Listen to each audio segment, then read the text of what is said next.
உலகமெல்லாம் எனக்காதாயம் என வாழ்ந்தவர் மகிழ்ந்ததில்லை. ஆன்மாவே எனக்காதாயம் என வாழ்ந்தார் கவலை இல்லை.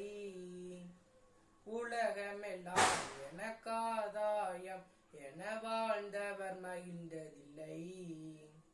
ஆன்மாவே எனக்காதாயம் என வாழ்ந்தால் கவலை இல்லை. அழியும் செல்வம் சேர்ப்பதால் அழிய ஆன்மாவை காப்பதா? அழியும் செல்வம் சேர்ப்பதால் அழிய ஆன்மாவை காப்பதா?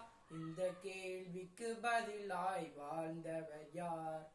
அவரை புனித சவேரியார்.